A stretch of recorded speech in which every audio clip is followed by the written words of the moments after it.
So hi everybody, welcome to the channel. If you haven't been on the channel before, my name's Scott.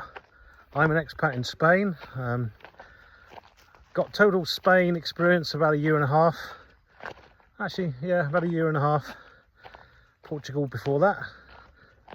So I do videos to help people not make the same mistakes we did, and also to educate people on what it's like to live here. At the moment, we're just taking out our rescue dog Luna.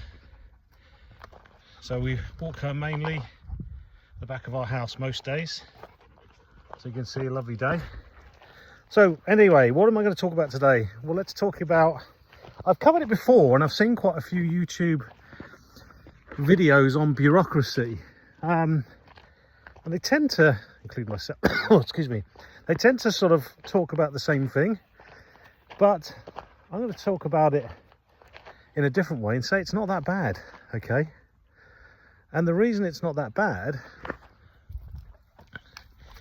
Luna eating olives, is because I think most of the issues are translation related, okay?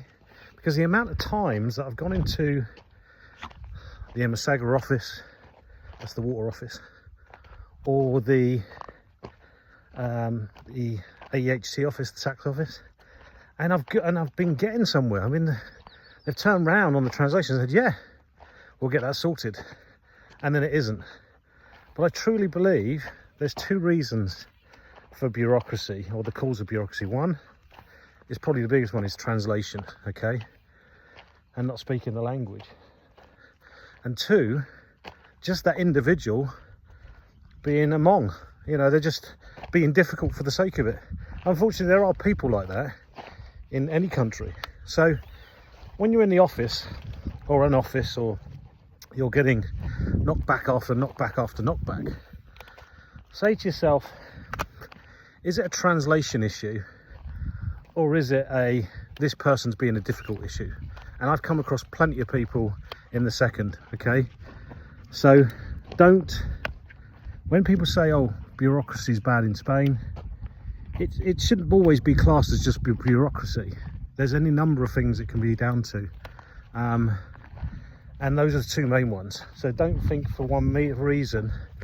Luna, she's a rescue dog, so I think most of her time was spent eating from trees. She loves eating trees, apples, oh sorry, apples, fruits. But yeah, so it's not that bad, honestly. Once you get a digital certificate online, you get from your local town hall, most of the paperwork and stuff like that you need whilst you're here can be done online without you even visiting an office. So just bear that in mind when you're thinking, oh, do I want to move to Spain, or I'm having a problem in Spain with the bureaucracy. It shouldn't always be classed as bureaucracy. It can be people being a pain in the backside, and or translation, okay? And it certainly isn't as bad as it used to be. I'm sure that's the case now with the online digital side of things. There is obviously that bureaucratic way, but it's getting better. So, but it's not as bad as people say, honestly.